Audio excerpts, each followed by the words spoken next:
Netcasts you love. From people you trust.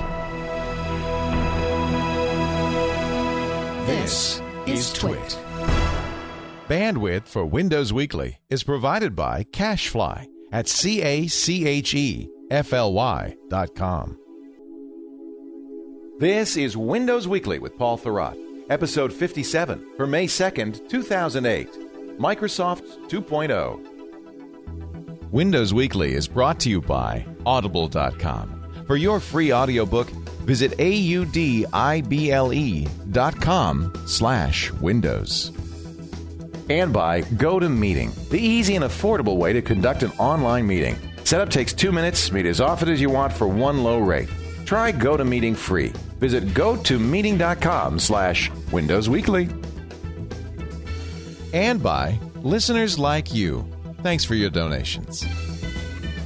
It's time for Windows Weekly, and I'm Leo Laporte. Paul Thurrott is with us from his Fortress of Vista in beautiful Dedham, Massachusetts. Hey, Paul. Hey, how you doing? I'm doing well. Has spring come to Dedham? It has. Oh, finally.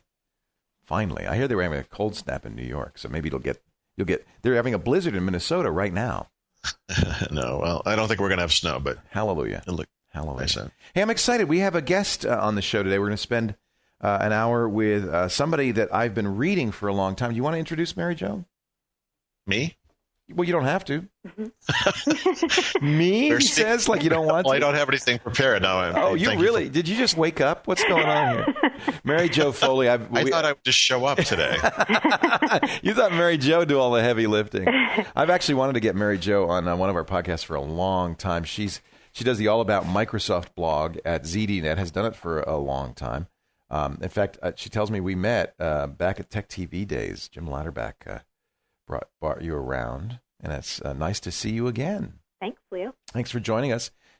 Are you in New York City? Or I am. Yeah. I'm in New York City. In Manhattan. Yep. I love it. And you just written a book, just came out, called Microsoft 2.0. Yes. What's the subtitle of that? The subtitle is How Microsoft Plans to Stay Relevant in the Post-Gates Era. Did you debate whether to do plans or hope? I did. That was a very hot debate. Really? Yes, and we went back and forth on it quite a bit. And you decided on plans because you feel like they have it under control?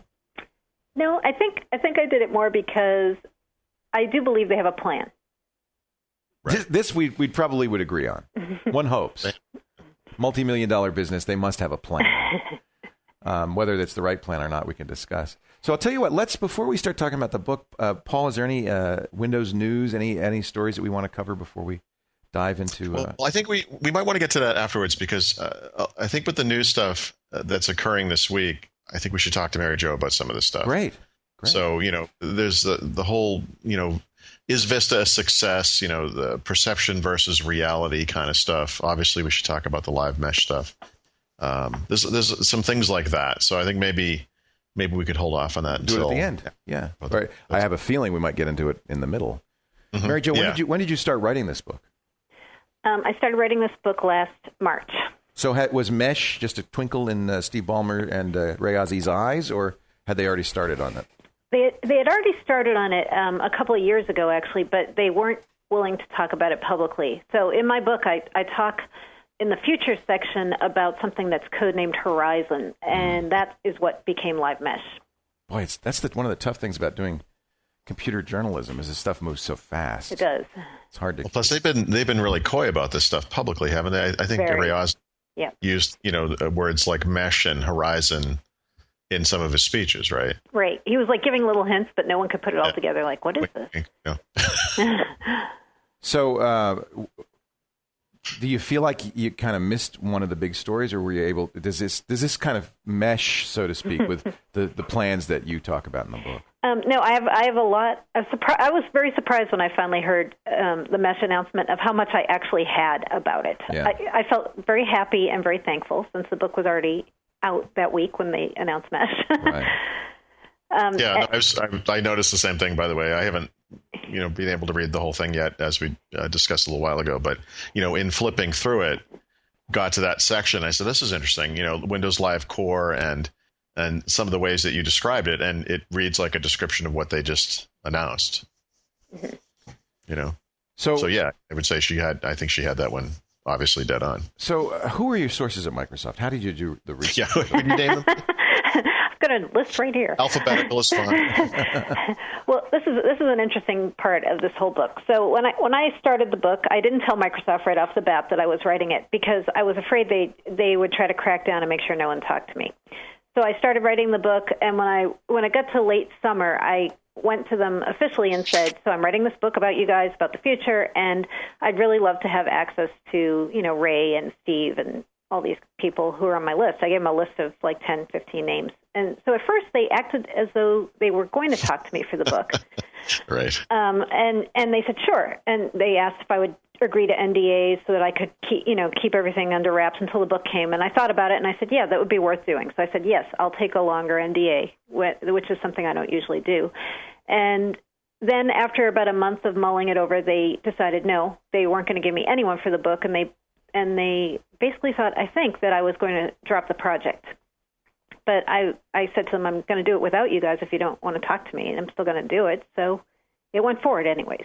Interesting. It's funny. Well, why were they so paranoid? I mean, did they feel like you were going to slam them? I really don't know because this book, I kept assuring them this wasn't meant to be a tell-all or, any embarrassing secrets about anybody at the company brought to light. That's not the kind of book it is. It's meant to be informative, not expository, really. Right. And I actually feel like I can tell their story better than they can as far as what's coming. So you see more clearly than they do. not that I have any special insights into their strategy, but I think sometimes you need to be like us, like me and Paul and you. We need to be a little bit away from the core, the Redmond core, to be able to tell the story clearly. Sure. You haven't drunk the punch. Right. Is that typical, though, that Microsoft doesn't cooperate with journalists who are covering Microsoft? I think different journalists have different experiences with them. There you go.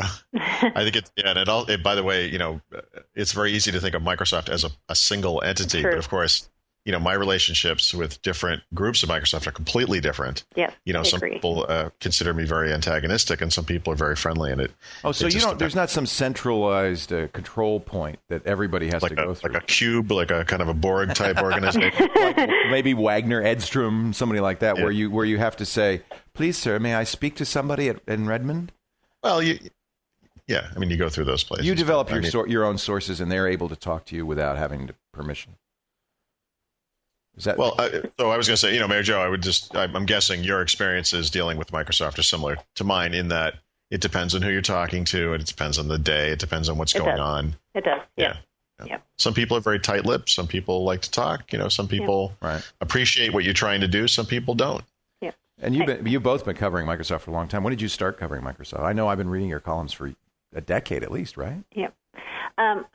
Full time on Microsoft, probably about 12 years. Wow. The first time I interviewed Bill Gates, I interviewed him in 1984. So it's been even longer than that if you count way back. Yeah, you've seen a lot of changes in that company. I have. Is there a continuity, though? Is there a sense that the Microsoft you're talking about now is in some way similar to the Microsoft Bill Gates started 30 years, 40 years ago? 30 years ago, I guess. I'll actually be interested to hear what Paul thinks on that, too. But I feel like Microsoft's been somewhat constant at its core right up until now. And now with Gates moving out of the day-to-day responsibilities and Ballmer really taking on the role of running the company, I feel like things are really starting to change there. Uh-huh. Especially because I think Ballmer puts a lot more faith and trust in people who are sales-oriented and who have their MBAs. And Gates was more of someone who valued people because they were good technologists. It was all about brains for him. Yeah. He always wanted smart people. I was very interested to see how you were going to answer that question because the title of your book, Microsoft 2.0, says it all, right? Previous to Microsoft 2.0 was the Bill Gates era. Microsoft 2.0 is post-Gates, essentially. Yeah. And it has changed dramatically, and you're exactly right about the sales versus technical. And I can't actually say what this event was, but I was at an internal Microsoft event where Jim Mulchin, in his last year at the company, had split his job between him and Kevin Johnson. Yep. Is that right? Kevin Johnson, marketing guy. Yep. Right. Now, listening to him speak at this event was what it must be like for a normal person to go to a computer event where they throw out acronyms and you have no idea what they're talking about. Because this guy was using all these marketing terms and everyone was looking at each other like, what the heck is this guy talking about? And it is really a completely different perspective, from the techie guys. And I can go into a technical discussion and hold my own, and it's something I'm comfortable with. Get into a marketing discussion and yikes, and it's a different place. So when you say Microsoft 2.0, you're really saying the post-Gates era. Is it really Ray Ozzy's company or Steve Ballmer's company or both? I get into this quite a bit in the book, too, because a lot of people are assuming Ozzy equals Gates. And he took Gates' job as chief software architect. Right. They both have the same title, chief software architect. But I don't think Ozzy is Gates in the least. I don't think Ozzy wants to run Microsoft. And I think that's pretty evident by how scarce he's made himself since he joined Microsoft. So I think it's definitely more Steve Ballmer's company now, with Ray Ozzy kind of off in the wings. And yet Mesh is clear. I mean, given that Ray Ozzy came from Lotus Notes, did Lotus Notes, Mesh is clearly an Ozzy production. Oh, totally. I mean, this is just kind of Lotus Notes writ large. Yep. Well, it's the type of thing Gates never would have done. Really? Why not? Really? Wow. No. Because it is too competitive with their core products. And Gates was all about, I think once he had established those dominant markets, if you look at what Microsoft did under Gates, post that, it was a lot of attempts at, redoing the same kind of success in different markets, the Xbox and not so much the Zune, but, the digital media space before the Zune. These things didn't actually work. The model that they use in the PC market never actually worked anywhere else, did it? And it's just this is a little bit too much of a leap. I think there would have been more protectionism. You've said that on the show before that many of these products would have just eaten too much into the Windows franchise and the Office franchise and the Exchange franchise to be accepted. Well, corporately. I know Mary Jo is familiar with the NetDoc stuff, and essentially sort of a decade-old version of web-based Office, based on ActiveX and so forth, killed specifically because it hit a little too close to home. Yeah. To one of their dominant products. This is funny because that seems contrary to what we've just said, which is that it's a sales-driven company now, not a technology-driven company. Well, I'm talking about before. In other words, Well, but they were protecting sales. Well, at the expense of technology, and now technology has succeeded, perhaps at the expense of sales. Yeah, it's not so much sales they're protecting as it is core products. Core products that Fiefdoms. at the time were responsible for virtually all of their revenues. Right. I think also another factor to weigh in here is how the market's changed from then and now, too. Like, in a way now, they don't have a choice but to do some kind of a services play, whether they need to and want to keep protecting Office and Windows or not. Like, they have to say something about services and do something with services just because of how the market's changed. Right. And actually, that was one of the other things I caught in your book that I completely agree with, which is that, their software plus services idea is something that for some reason has been really roundly criticized, but actually that makes a lot of sense, right? I mean, they're very good at building software. And when you can connect the stuff that people know and love with online services, it just gets even better. And this is a logical path for the company to follow into this sort of, cloud computing future or whatever. When you say software plus services, what do you mean? What does that mean? So I would contrast what Microsoft's doing with what Google's doing there. So Microsoft's saying people don't really want everything in the cloud. They want to be able to have some part of what you're running on your desktop or on your server and some in the cloud. And they don't want to just put all of their data, regardless, into the cloud. So, a lot of people criticize Microsoft and say they're just protecting Windows and Office, and that's not really what people want. Well, I talk to a lot of not just, Web 2 kind of people, but like corporate IT people. And the corporate IT people love this idea. They don't want everything in the cloud, at least not for the foreseeable future. Right. Right. I mean, regardless of how anyone feels about this, I mean, we're heading to this future or we aren't, or we're heading to this future and it's going to be quick or slow or whatever. The fact is right now we all have these PC desktops and the experience locally is fantastic. Not everyone has a broadband connection. Not every company wants to have their information out there in the cloud where they can't protect it. I think the software plus services thing makes sense. I do believe ultimately we are moving toward cloud-based services, but this is a logical way to get there. Hey, we're going to talk more with Mary Jo in just a second, but I want to interrupt for a moment to talk about something I know you know a little bit about, Paul. I'm sure you do too, Mary Jo. It's GoToMeeting. I remember meeting Ed Iacobucci of Citrix many years ago. I think I hung out with him at a Comdex. That's how long ago that was. Mm-hmm. And of course, he was on the OS2 team. They were very involved in the writing of the NT kernel. In fact, some people said IBM wrote Windows NT and Windows and the engineers at Microsoft wrote OS2 at the same time. They swapped. But he really knew the kernel better than anybody. And as a result, Citrix's software is the best when it comes to online remote access, and this GoToMeeting product it piggybacks on that. It's so fantastic. If you've ever used it, GoToMeeting lets you have online meetings. You're in a conference call. You want to show your client a PowerPoint. Or you want to collaborate on a document. Maybe you're a writer collaborating on a book, Paul. Maybe you and what's his name, old Baldy up there, and I shouldn't say that about Brian. The lovely Brian Livingston. You want to collaborate on a book, you launch GoToMeeting. You can operate on the same document. You can trade ideas back and forth. It is a great way to have meetings without leaving the office, without traveling. No more middle seats. No more taking off your shoes for security. Easy to set up. Great for sales presentations, product demos, training, collaboration, and you pay one low flat monthly rate to use it as often as you want for as long as you want. So you're not counting the minutes or counting the meetings. Look, we got a special deal for you. It's a GoToMeeting trial offer. 30 days. I just made it months. 30 days, 1 month, absolutely free, unlimited online meetings. Just go to gotomeeting.com/Windows Weekly. Gotomeeting.com/Windows Weekly. If you've never used GoToMeeting, it's an absolute must try. I use it. I really literally use it all the time. It's a very handy tool in my Windows arsenal. All right, let's continue on. Mary Jo Foley, Paul Thurrott. We're talking about Microsoft. So I don't want to jump around so much, but I think there's so many different interesting things. I guess we kind of have to jump around. So if you had no access, Mary Jo, how do you write a book like this?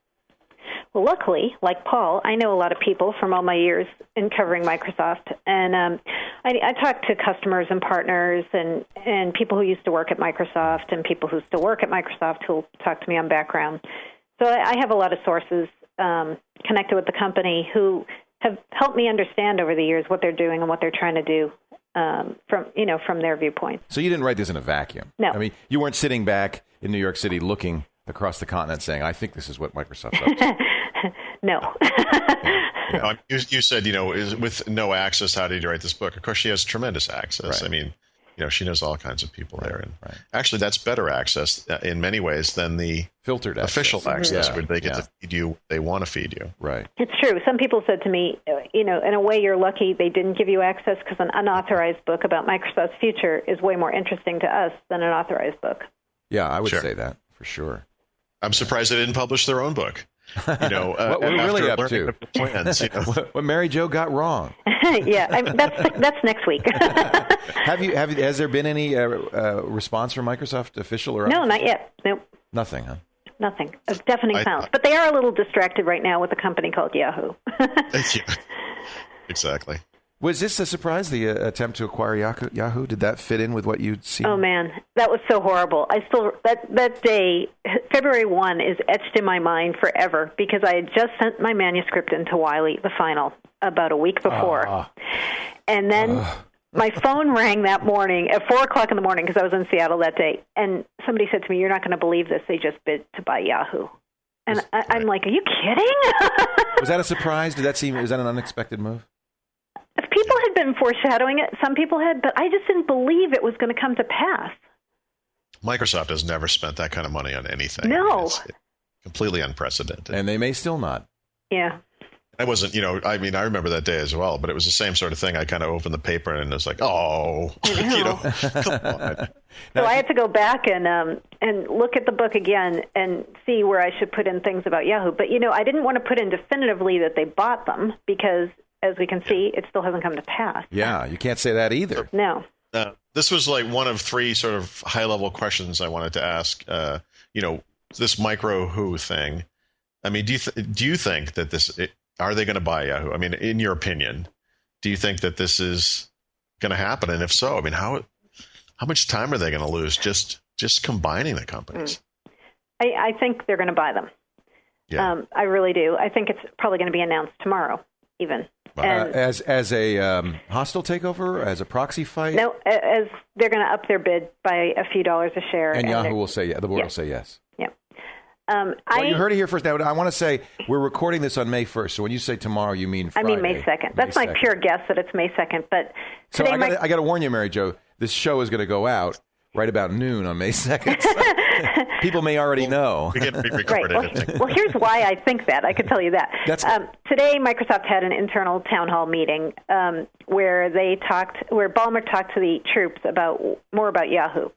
And Henry Blodgett from Silicon Valley Insider snuck onto the call somehow. I wish it had been me, but wow, he that's did a clever move. Yep. And so he put a transcript up just a few minutes ago. Wow. And Scoop. So Ballmer basically said, we have nothing to announce today, but expect to hear something very, very soon. Wow. And you don't think that that's an announcement that they're going to go hostile? No. I think if it comes down to between them going hostile and them walking away, they're going to walk. I don't know. What do you think, Paul?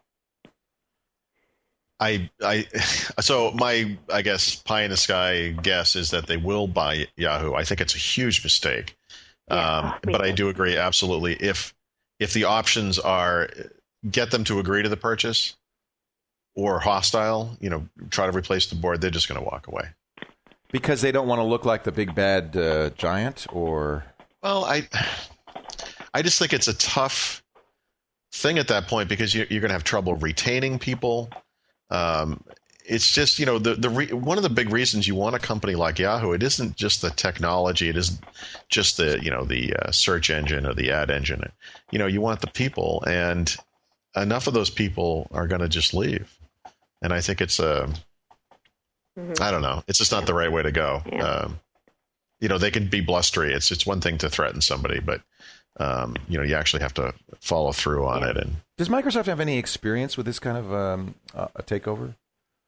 Have they done? Have they done? I mean, I know they've done acquisitions, but have they ever? I mean, they throw a lot of money at small companies. Yes, and everyone's I was surprised to see Zenobi just recently walking away from a Microsoft offer. Mm-hmm. That's the inbox tool for Outlook. And apparently they already had a letter of intent to be acquired by Microsoft.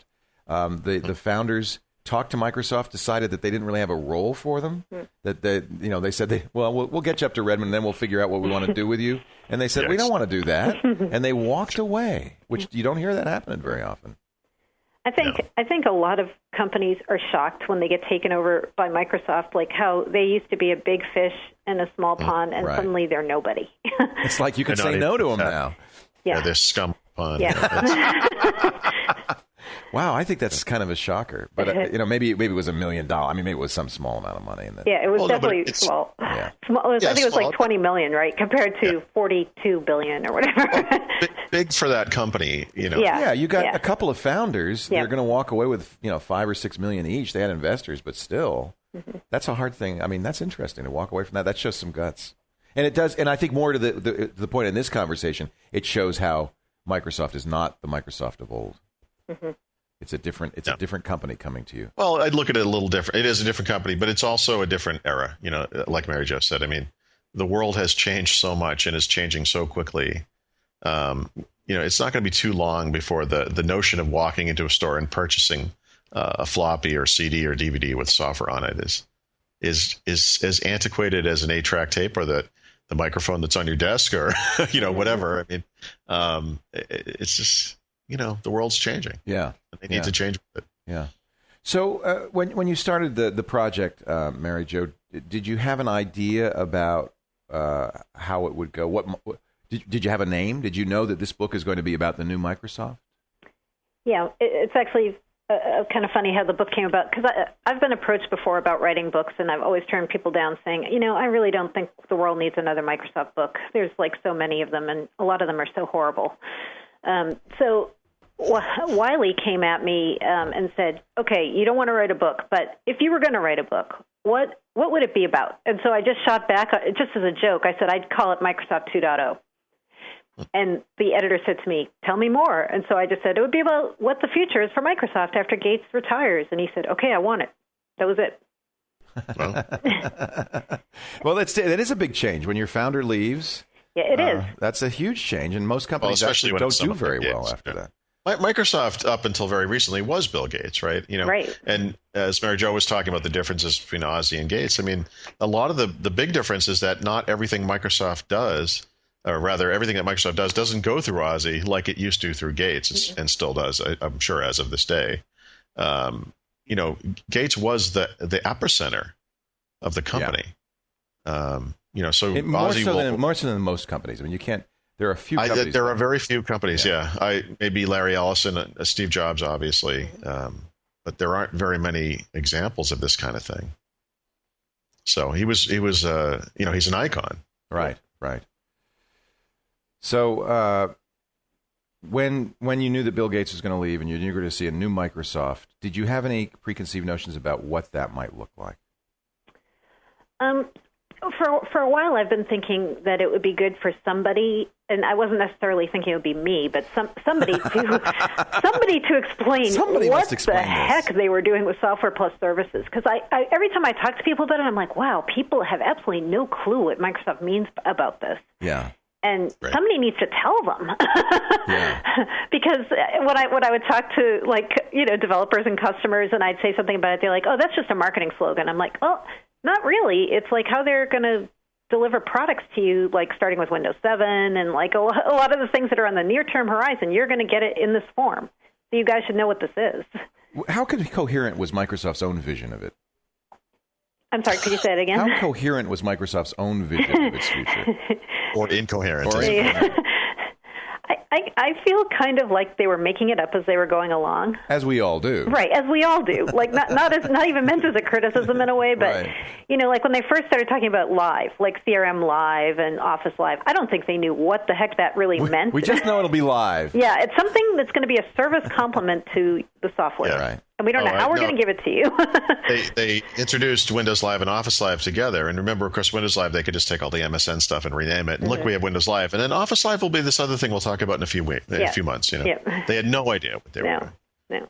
And what they ended up doing with it at first was taking some of the small business services they had developed and repackaging them as Office Live. Then they kind of said, no, that's not what we want to do, and let's change this completely and come out with Office Live Workspace, which is something totally different. Right. So, yeah, I think it's been a work in progress, and they've been making it up as they go along. But who hasn't been in this industry right now? Because things are changing so fast. Like, I mean, who until very recently would even understand, like, the whole concept of the elastic cloud and how that would relate to developers and how they're going to launch apps and deploy apps? So. Actually, them making this up as they go along is a healthy sign, I think. I mean, they usually sit down for far too long and plan and plot and make platforms, and by the time they come out with something, the world's already moved on to the next thing. I mean, this shows that they, in some ways, kind of get it, that they have to really get going on this. Well, yeah, because the rest of the world's making it up as we go. I mean, seriously, who knows what's going to be around the corner? So you kind of do have to be a little fluid. Is Microsoft more fluid than they were before, more nimble, more responsive to business conditions, to the way the world? That's a lot.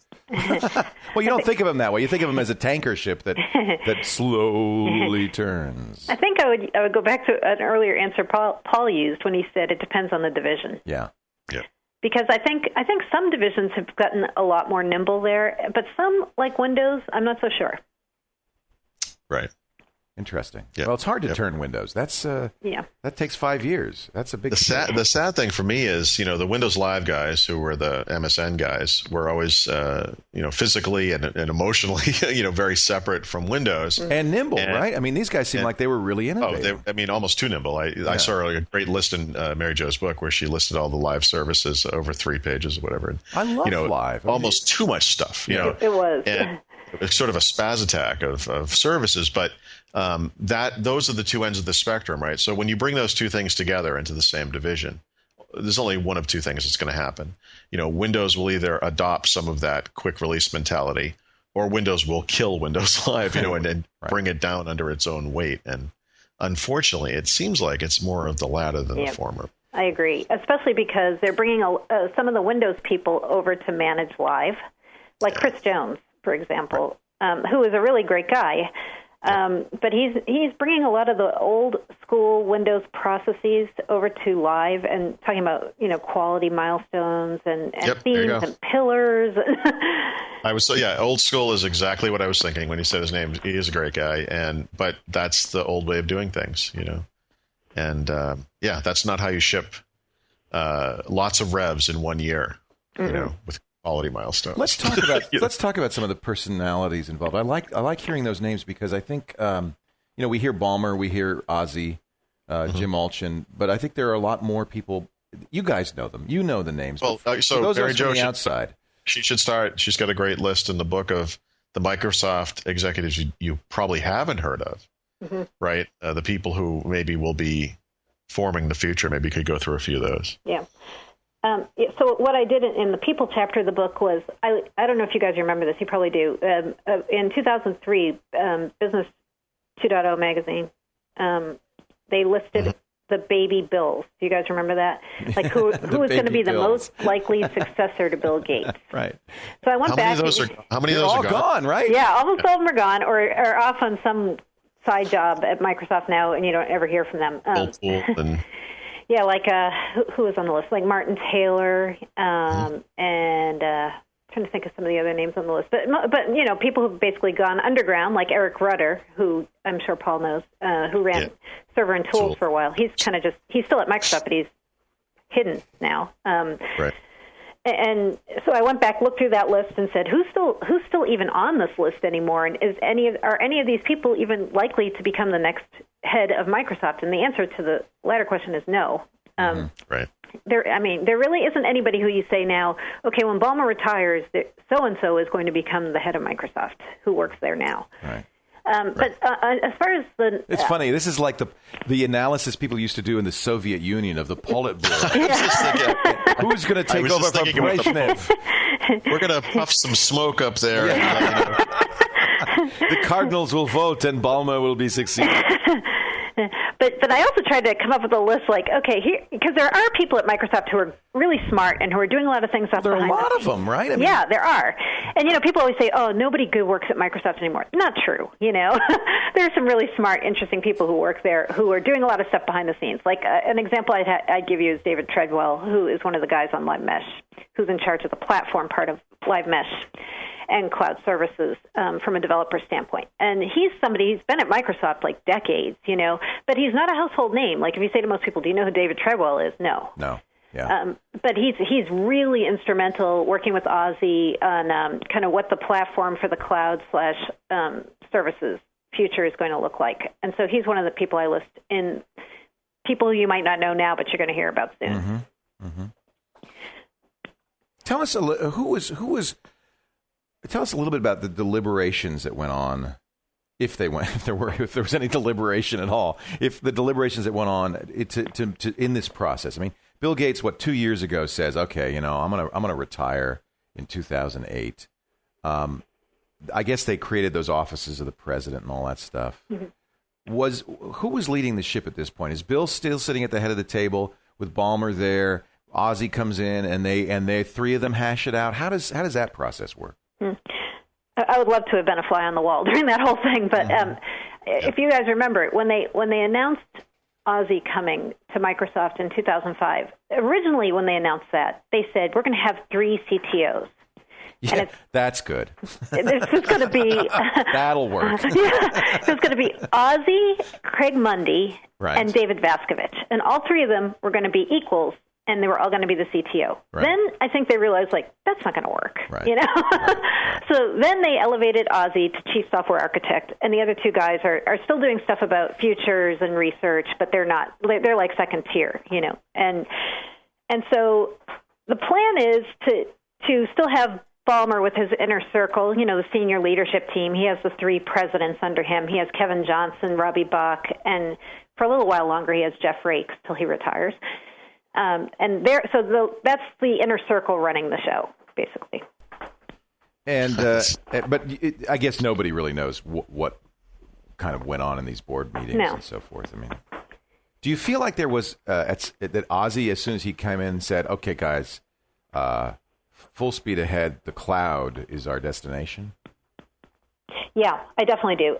I point back to a document that came out in October 2005, which was Ozzy's kind of blast onto the scene. He wrote this thing called the Internet Services Disruption Memo. If you go back and read that document, even though it's from 2005, if you go back and read it, they are doing every single thing that he said in that document. Right. This is if you want to know what Microsoft's going to do in the future, go back and read that memo, because this is exactly what they're doing. Right. The other thing I would just add to that, she's right, absolutely. But, as far as the whole Bill Gates thing goes, for years and years, the thought of him being separated from the company was just hard to even imagine. Yeah. But I have to think by the end, even his biggest supporters there must have thought, this is going to be okay. It's time for this to happen. We need some new blood here. We need a new vision. And, we need someone or someones, that can take us to the future. You couldn't pick somebody better than Ray Ozzie, I think. Or do you actually? On the technical end? No, it's not, especially for the services stuff. He's amazing. Do you feel that way? That he was the right choice, the right guy at the right time? I don't, actually. But it's not because this conversation is over. No. Now I want to hear it. Okay. Yes. It's not because I don't think he has the technical chops, obviously. And he's a great guy. He's really nice and really smart. And everyone says a visionary and blah, blah, blah. But my qualms about Ray Ozzie are, nobody can be Bill Gates, right? There really can not be another Bill Gates. But I feel like Microsoft needs somebody who's going to be a technology champion in that company. And, you've got Ballmer and all his guys, all Steve's guys are all sales guys. So you need a pretty headstrong, outspoken tech guy at Microsoft, too. How hard is it to find someone, who's like that, but could also even fit in and lead at a place like Microsoft? Yeah, I don't know who would be a better choice. I think, Oh, no, I don't either. But I think Ozzy, there's at least respect there for his technical acumen and. Can I really be, and you can mock me and laugh at me and say I'm an idiot, but having had years, and I know, Mary Jo, you also had this, years of experience with Lotus Notes, because that was the Ziff Davis corporate email. And as far as I'm concerned, the worst piece of junk I've ever used in my life. Still is. And I'm seeing more and more, Microsoft's done a terrible job of articulating what Mesh Live, or Live Mesh, or whatever the hell they call it is. If you go to the webpage, it's just a bunch of gobbledygook. But the more I hear about it, the more it feels like it's got, the dreaded replication. Remember, though, the problem with Live Mesh as it stands right now is it literally is just 2 things that it does. It is not the full platform. It's not the full vision. There's no developer piece at all. There's no SDK for anyone to download. They're not going to ship that until the PDC in the fall. I give them some credit for getting it out there. And I think what they're hoping would happen, I think what is happening, is that people are getting a hold of it and saying, wow, this actually is good. And that for maybe the first time in, I don't know, a decade and a half, they're going to get good word of mouth on something. Well, I'm just going to be the dissenting guy. I think Ray Ozzie is too old. He's too tied to what he did before. And that ultimately, I don't think, look, I don't doubt that he's a brilliant technologist, and he's certainly hell of a lot smarter than I am. I'm just some guy. But I wonder if this is really groundbreaking in the way that Microsoft needs it to be groundbreaking. I know. I tend to agree with you on that. And it's funny. At first, when Mesh came out, everybody was like, wow, Mesh. Even though, like Paul said, it was so confusing. Wow. What was it?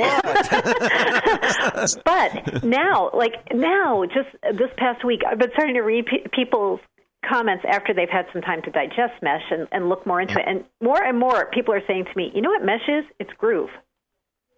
Yeah. No, said Lotus. This was Groove. Was Lotus? But again, you got to remember. Tell me before you move on. What is Groove? Because Groove is what Ray Ozzie did after he did Notes. It was okay. Was it for IBM or was it? It was for his own company, Iris Associates, right? Okay. Wasn't it, Paul? I think. Yes. It was just called Groove Networks. Yeah, it was called Groove Networks, and so Groove let you do online synchronization, and it was a complement to SharePoint, kind of like Mesh. Kind of like Mesh. It's something that someone else had created that was sort of like SharePoint, but we'll figure it out. Ray's starting to remind me of me, a guy who had one good idea once and just kind of does iterations of it, right? I've heard that from other people. So, all right, but I think he has a great.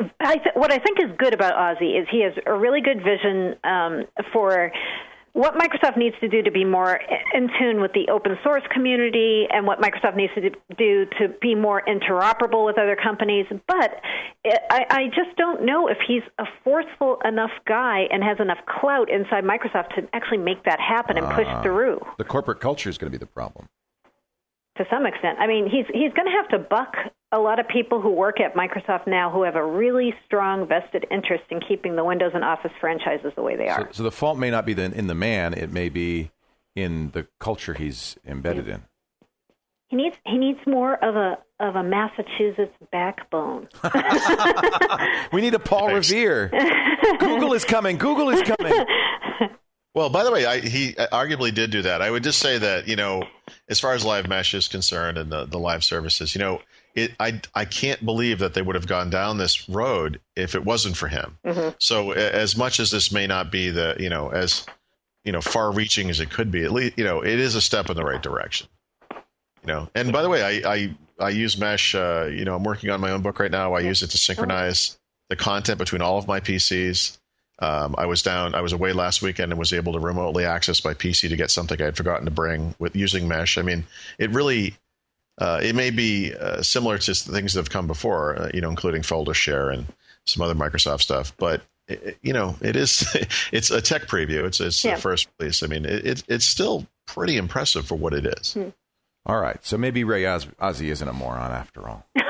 No, I'm just kidding. None of us would say that. If Ray were sitting right here, I'd be the first to shake his hand. But it's just that you need an older, steady leadership at this point to lead you into the future. But you also need some real vision. It's a difficult thing to do. I mean, I look at Google. Google feels like a young bunch of people, a bunch of young Turks. Yep.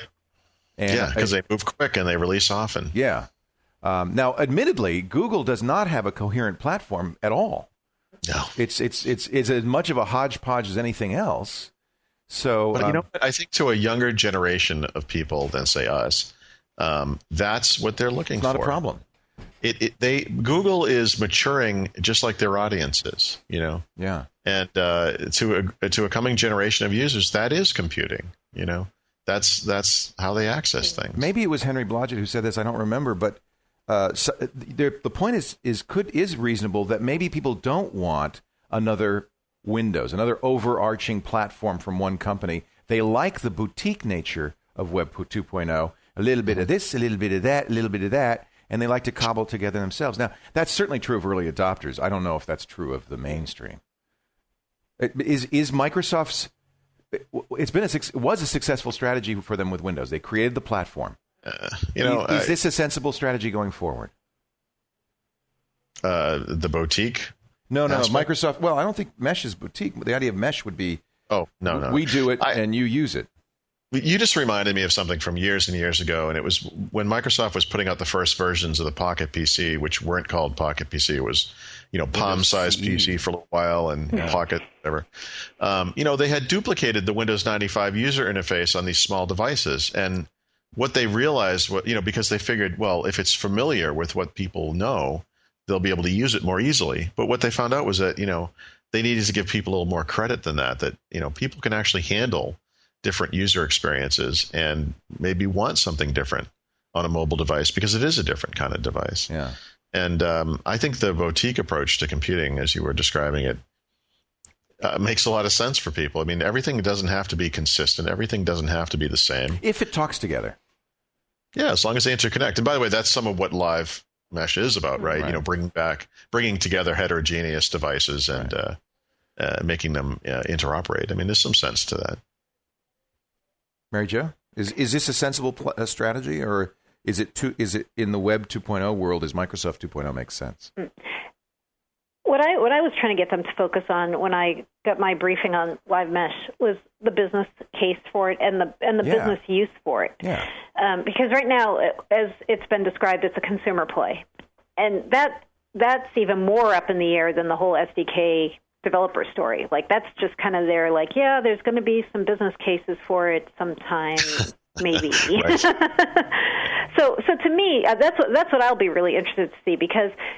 There is a place for a consumer platform, I guess, which is what Live Mesh is in a way, or it intends to be. But I think unless there's a business, an equivalent or some business additions to it, I think it's not going to be all that far-reaching. So that's interesting. I mean, that's not really the way Microsoft has been. I mean, really is Microsoft 2.0 if they're going after the consumer. Yeah, their whole emphasis lately on the consumer has been a definite departure. They're way more obsessed with, how Windows Vista is playing with consumers than they ever really cared about XP. I feel like I don't know if Paul would say that too, but yeah, and I don't even know why because that should never be a concern. No, it's a relatively very small part of their audience. Yeah, and I think this goes into one of the topics I wanted to talk about later, but, the whole perception about Windows Vista, I actually talked to Microsoft about this today, and, we've talked a lot about this on the podcast. There's a weird kind of vibe out there about Vista, and it's a huge failure, and, everybody hates it, and I mean, it's very odd, and I have to think that they're... and is that consumers or business that's got that reaction?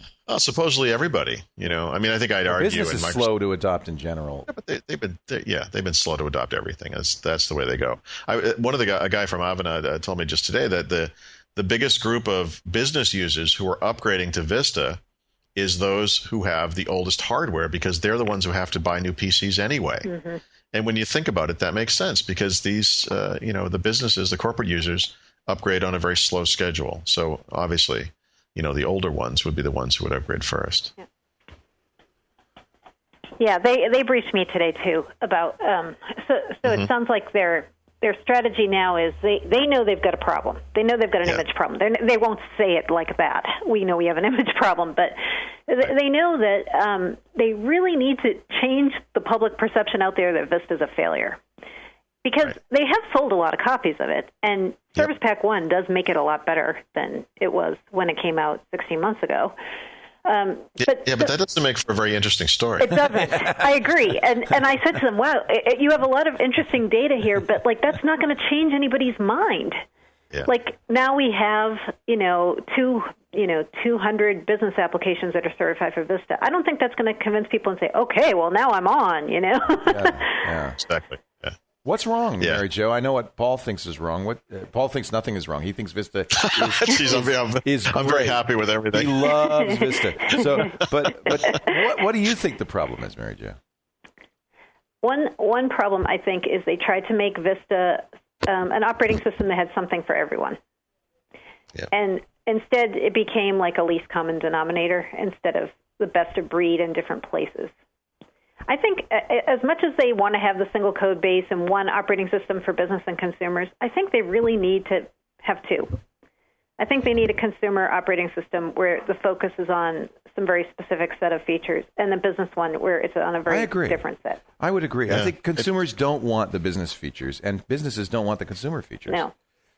I interviewed a guy today as part of this briefing. He's a Microsoft partner who sells to banks and financial institutions, and we were talking about how his business has been since he had Vista, and he's like, wow, at the beginning it was such a disaster because Microsoft was playing up stuff like the really beautiful Arrow interface. He's like, I can tell you, banks don't care about that. That's the last thing we want. Yeah.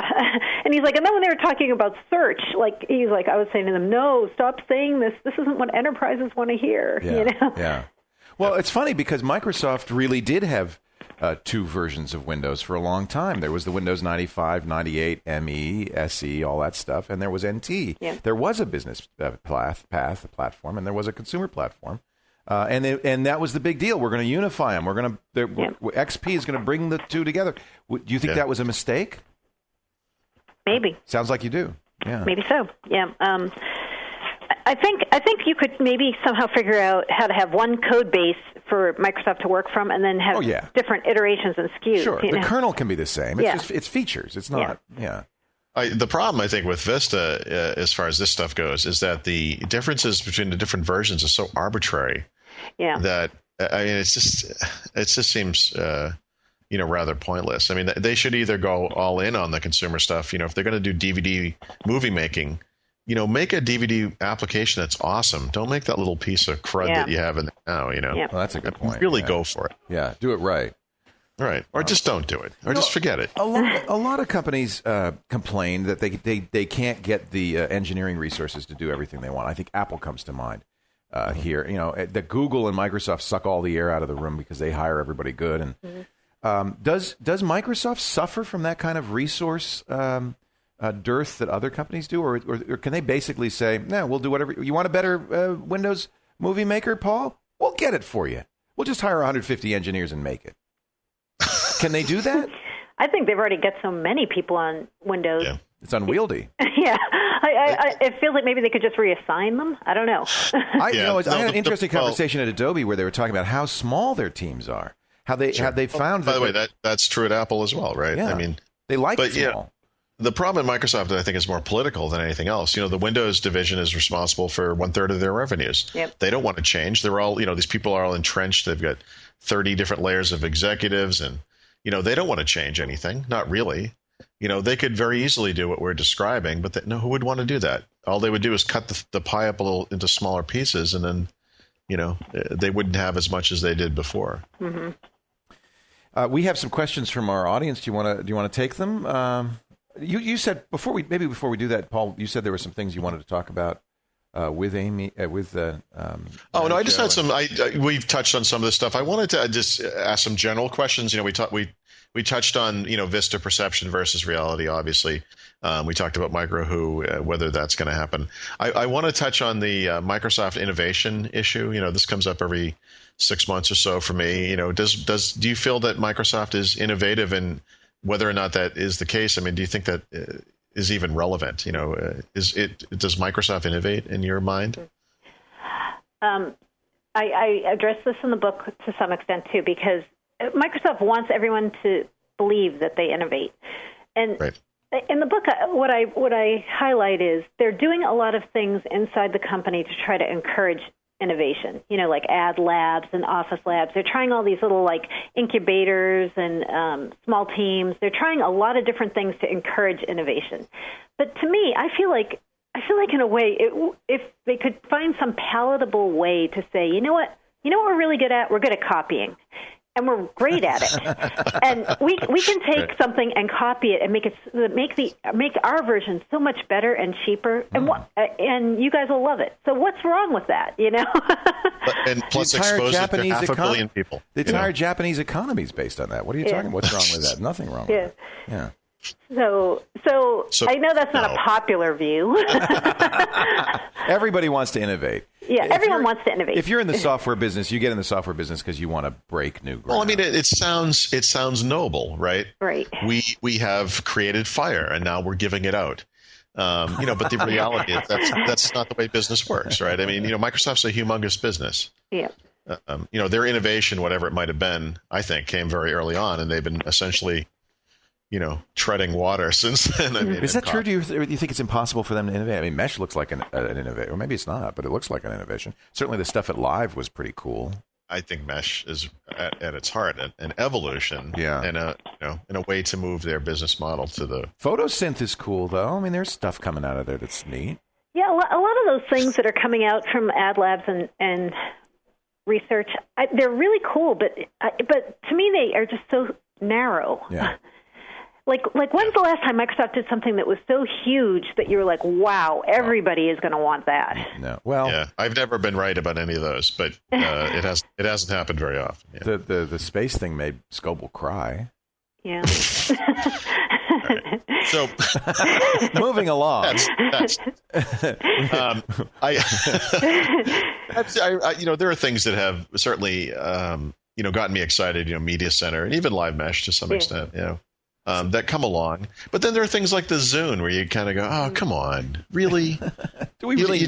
But that's what you're saying. That's copying. Yeah, I mean, why don't you just call it an M pod and be done with it? The M pod. All right, a couple of questions. Will HBD in our chat room wants to know: will Windows 7 be to Vista as XP was to ME? I'm not sure what that means. I would say it's more like as ME was to Windows 98, right? Or XP was to 2000, perhaps. Yeah. So in other words, closer, and that's what more like a minor upgrade. A minor upgrade, yeah. Yeah. Or look at it sort of from a different standpoint. Will Windows 7 right the wrongs of Windows? Now, that's a more interesting question. Well, that might be the question. That might actually. Well, yeah, because XP was a major upgrade. It was a revolution. Don't look at it like that. In other words, look at XP as something that they did right, and look at Windows Me as something they did terribly wrong. Yeah. Yeah. So I mean, will Windows 7 fix the problems? Will it? Mary Jo, it's up to you. You have to tell us the answer. You know, I feel like we know so little about Windows 7 still. Everything we know is a rumor, basically, even though we've got some pretty well-placed rumors. I mean, the milestone builds really haven't told us very much, right? I mean, Paul did a whole gallery of it, so he knows that better than me. But they're Windows Vista. Yeah. Yeah. So I think what if Sanofsky's past record can be used as a judge, it's going to be very solid. It's probably not going to be really ambitious. It's going to be more like getting something that's solid and on time out to users. Yep. I agree with that completely. That's kind of critical at this point. Rickson wants to know, where the heck are the Ultimate Extras? Why? Oh, man. What's going on there? Mary Jo, I know what Paul's opinion is on this. I think the one guy who was working on it caught a cold. He's gone now. Is he on that list of people that you should know at Microsoft? But, he is not. Mr. Ultimate Extras, and I've just got a fantastic new desktop for you. I think call his office. It says, you've reached the office of Ultimate Extras. I'm not in right now, but if you leave a message. Your call is important to us. Well, here's something kind of funny, because the partner who I talked about earlier, who I was talking to about Windows Vista and his problems and what's been successful and not, he was all about business because he sells to banks. But he said, the one thing I can't understand is they were emphasizing all this consumer stuff with Vista, except for the one place where they really should have been successful, Ultimate Extras. He's like, they could have built an entire really happy, upbeat, engaged community if they had delivered on those. And he's like, that's the one thing they didn't do. Yeah. Actually, you know why Ultimate Extras is lame? Seriously. I mean, and why it's a bad idea is because if you're a business user, you have no use for animated desktops or text assault. That's stupid. And if you are a consumer, you have absolutely no use for a BitLocker tool, right? Or the encryption thing that they. What is this stuff? I mean, it's like a hodgepodge of nothing. It's a collection of stuff that almost nobody wants. It sounds like they kind of wanted to make it what the Plus Pack has been to previous versions of Windows, but just never. Well, except that anyone could have gotten a Plus Pack, and it was optional. Right. Mm-hmm. Right. Yeah, that's a good point. You pay a lot more than what you paid for the Plus Pack to get to Ultimate. And you get nothing. Yeah. From Twitter, Scott Ish wants to know why Microsoft so desperately feels it needs to do something huge and revolutionary. Why can't they just stay the course for a while? I feel like they've been staying the course for a while. Yep. And now they're feeling like they need to do something huge because they haven't really done anything huge in a while. Treading water in this environment is sinking. Yeah. You really have to go forward or die.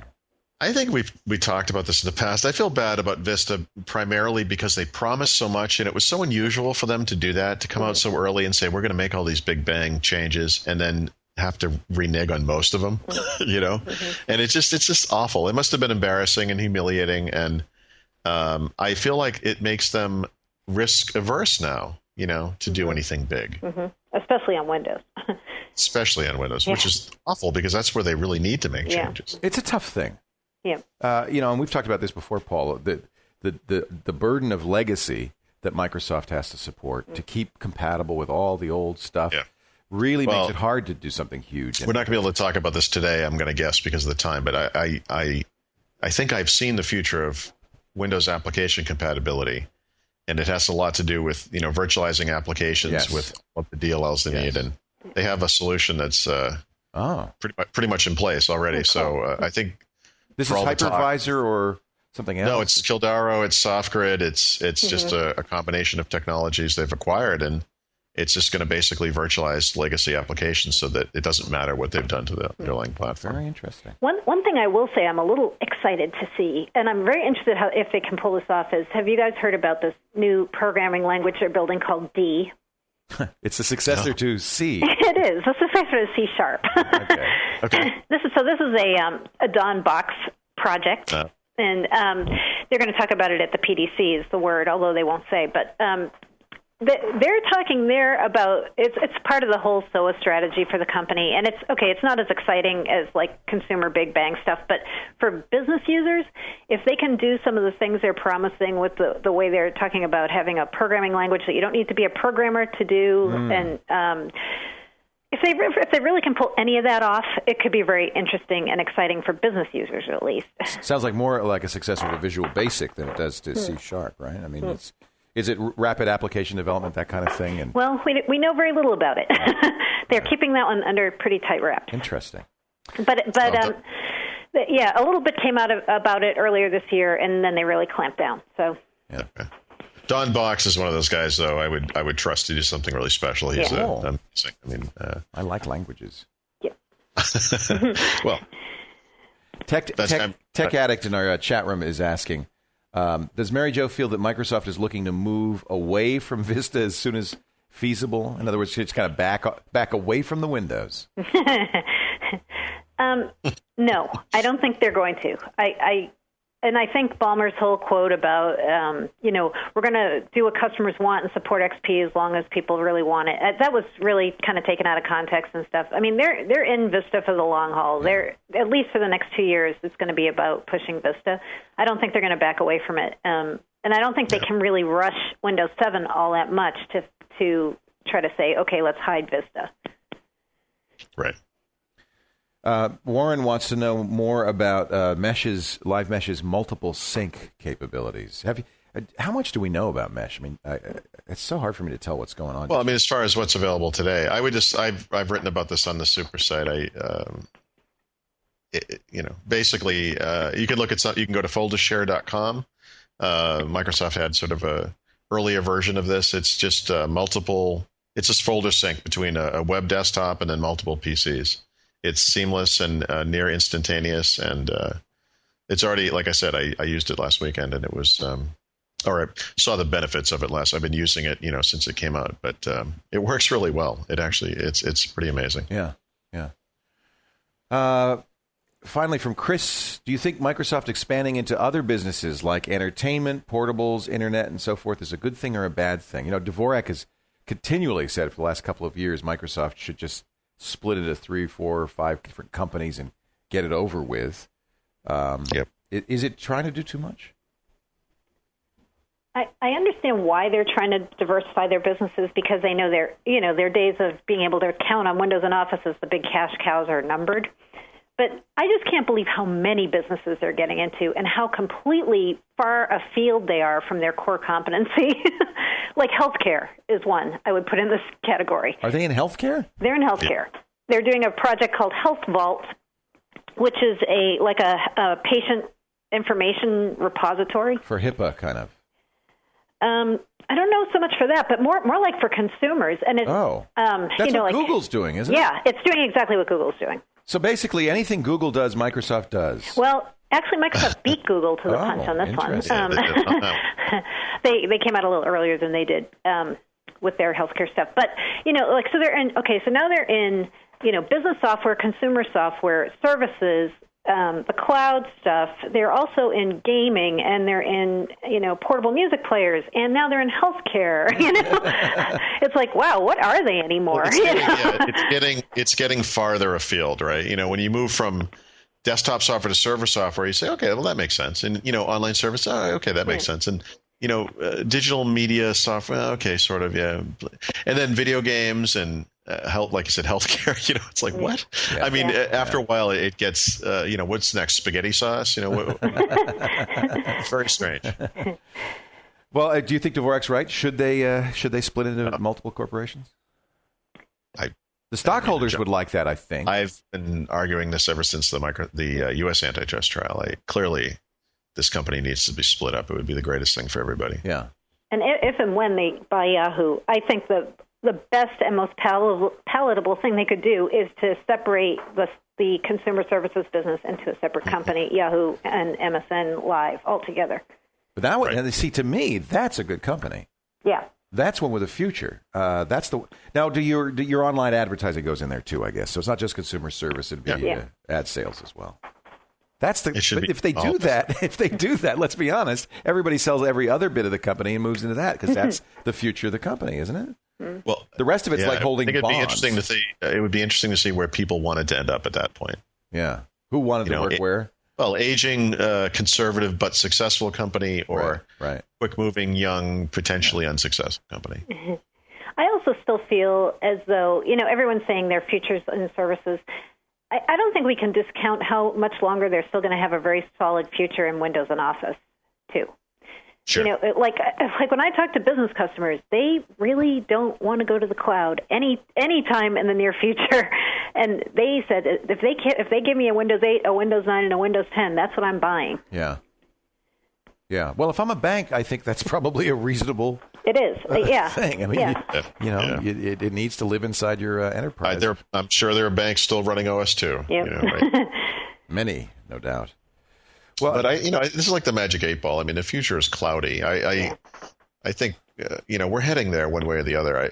It is a question of timing and speed and all that kind of stuff. But I don't know. Microsoft's core businesses are successful enough that they can certainly drive whatever growth occurs or drive whatever other initiatives they want to push over the next many years. But at some point, they become IBM and they make money and they're not particularly interesting, or innovative or inspiring. But a good stock to hold.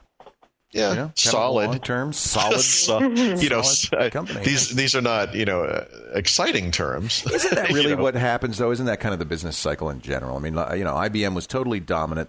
Then along comes plug compatibles. Along comes competition. They struggled for a little while. And now they're just a solid, steady state company that, is perfectly healthy and wholesome. What's wrong with that as a future for Microsoft? Is that something that you think that Microsoft's leadership could accept? Well, selfishly for people like Mary Jo and I. It's not good for you guys, I'll admit that. It's not very interesting. Yeah. I'll just do a Google show and it'll be fine.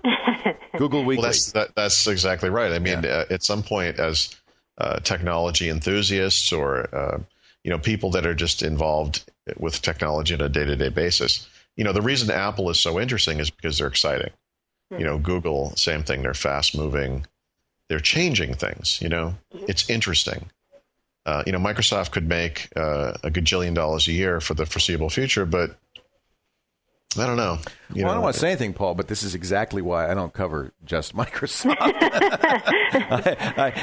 That's why I don't cover just Microsoft. Yeah, you keep telling yourself that, Paul. Okay, my days are numbered. Look, if I want to talk from about one dinosaur to another, if I want to talk about Microsoft, I can't think of two better people to have on. I'm so glad, Mary Jo, you finally joined us on the show. Thanks. It's really Thanks been great talking to you. Yep. The new book is Microsoft 2.0. Subtitle again? How Microsoft plans to stay relevant in the post-Gates era. Ah, yes, and it's on Amazon and in bookstores everywhere. And I'm sure I haven't read it yet, but I will go out. I have to send you one, Leo. Yeah. Well, no, Paul's got one. He'll tell me what it says. I'll just get Paul to digest it for me. The Cliff Notes. I wish it was audio. You should do an audiobook version so we could. We'd listen to it on Audible. Yeah, I think they're considering doing a Kindle. If there's enough. If there's enough requests, they said they're going to do one, and they've already had quite a few. So. Oh, that's interesting. Yeah. Do you like that idea? I mean, yeah, why not? Why not? Right? Why not? Yeah. I mean, it's a great idea. Yeah. She mentioned too, Mary Jo, you're blogging now. Obviously, you've been blogging forever, but you're blogging specifically for the book as well, aren't you? Yeah. I should have mentioned that too. Thanks for reminding me. There's an accompanying blog that goes with this book called Microsoft2.net. And what I'm doing on that is I'm putting up the full text of some of the memos that I talk about in the book are on there now. So you can go and read the whole sordid details about different things. And I'm also going to be continuing to update what happens with Yahoo and Windows 7 and some of the things that are highlighted in the book that, since I had to submit the manuscript, I couldn't prolong forever. So just keeping people up to date who want to stay current. And what is the URL for that? Microsoft2.net. No O. Microsoft 2. No, just 2. Yep. The number 2. Yep. .net. And, of course, you can go to allaboutmicrosoft.com. That's Mary Jo's ZDNet column. Paul, I don't know if you want to do an Audible pick now or not, but we could if you have something in mind. Otherwise, I could pick one for you. Do you ever listen to books on Audible, Mary Jo? I don't, actually. Oh, well, good now. We've got a victim. We've been doing Audible ads for so long now. I think that everybody who listens to Twit and all the shows already is a member. So here's the deal. You get a free book. You can sign up for Audible at audible.com/windows, and they'll give you credit for a free book. And have you ever listened to audiobooks? Nope. You haven't? You know why? Because I don't drive. I live in New York, so I don't drive at all. So That's certainly the best place to listen. It is. I mean, I could listen in other places. I got into it because I had a long commute to Tech TV. But I now listen in the gym. I now listen when I'm walking. It's actually great when you're walking. Although maybe in New York you want to keep the headphones out. I'm always a little scared to wear my headphones walking around here. No headphones in New York. But I do think that listening is a great way. And I just want to mention the business books that they have. In fact, this is one of the strengths early on for Audible. I've been an Audible member for 8 years. They've been around about 10 years. Great business books, all sorts of good stuff, including a number of very good books about Microsoft. I was going to say a bunch of those old Microsoft books we were talking about are in Audible forum. I'm sure Mary Jo's will be. Yeah. World War III is so great. Ken Auletta's book. In fact, really, it's kind of the prequel to Microsoft 2.0 in a way. I mean, he's talking about that era when Microsoft discovered the internet, right? So I think really fascinating reading. That we've recommended that before, but I think it'd be worth checking out again. Get Mary Jo's book. There's also Cheryl Zhang's book. This is, I think, new on Audible anyway. It's not a new book. Microsoft: The First Generation. It's the beginnings of Microsoft. So you could have a trilogy. You could see Microsoft in the early days, Microsoft in the middle days, and Microsoft in its senescence. All the time. All the time. All from audible.com. Audible.com/Windows. We thank them so much for their support of Windows Weekly. Without Audible and our other great sponsors, we couldn't do, I think, fascinating shows like this. I just think it's so interesting. And it's something mainstream media is never going to do, is this kind of in-depth coverage of stuff like Microsoft, but something that we geeks really want to know. And there's a pretty big audience for this. We also thank the folks who are watching us live on our stream at twitlive.tv and the folks who twittered questions and chatted questions to us. Our Twitter account is twitlive, so we will always put up our broadcast schedule there so you can follow us, and that's the easiest way to figure out what's coming up. And we do take questions from there. I monitor it, so it's another good way to send us some questions. We encourage you to do that. That's twitter.com/twitlive. And as always, the feed is on TwitLive. It's very confusing, Twitter and Twit. twitlive.tv. Paul, I guess we won't do a pick this week. Software. Yeah, we'll just hold off. We had Mary Jo. That's all we needed. Yeah. You know what, though? What? I don't mean to drag this out, but I just realized we never talked about the Microsoft fan story. What's the fan story? The shuttle. So in my book, in the dedications of my book, I mentioned that I was thankful for the Microsoft shuttle drivers, and that's kind of an obscure and funny reference to when I lived in Seattle in the 1990s. I used to go to Microsoft a lot by bus because the traffic there is just so horrendous, and I'd take the public bus and then I'd get off and go on the corporate shuttle because I was like, nobody ever questions me. I can just get on the shuttle like I'm an employee and go to the meeting that I need to go to, tell them building 17 or 24 or whatever.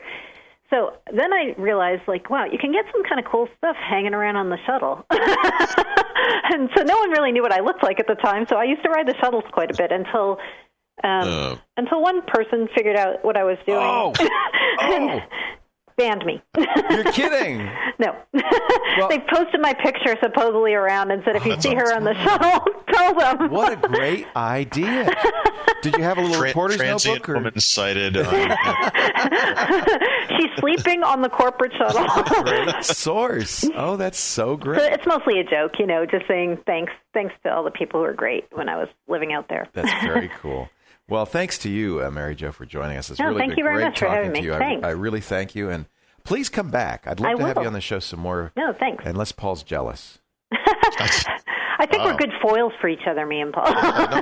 Yeah, because he's such a Pollyanna about Microsoft. He just loves is. Microsoft. He's so he loves everything they do. Look how far over time we are. He's ready to go now. He is. He wants out now. He's Paul Thurrott is online too at the super site for Windows Wins, supersite.com, and he also, of course, is the news editor for Windows IT Pro. And his book, soon to be version 2. Is it? Are you? Did you send it out to the printers yet, Paul? Or are you still working on it? It's going to be another week and a half or so. Okay, well, go ahead and buy the first one, and he'll upgrade you to the second one. Windows Vista Secrets. No, he won't. I lied. I have to be careful about joking. People take my jokes so seriously. Paul, when you were on Twit the other week, remember Veronica was mocking the idea of having Audible kids and all that stuff, and I said, well, that's it. They'll never be a sponsor. They're never a sponsor. People... Audible called me and said, what do you mean we're not a sponsor? I had people write me emails saying, we've canceled our Audible subscription because they canceled you as a... No, I was joking. And I'm joking about Paul. He is, whatever I said. I would never refund you anything for anything. He'll never give you any upgrades. So don't ask, okay? And just understand, if I say something, it's probably not true. Thank you very much for being with us, Mary Jo. Paul, thank you. We'll see you again next Thursday, or Friday, I guess, for Windows Weekly. Sounds good. Take care. Thanks.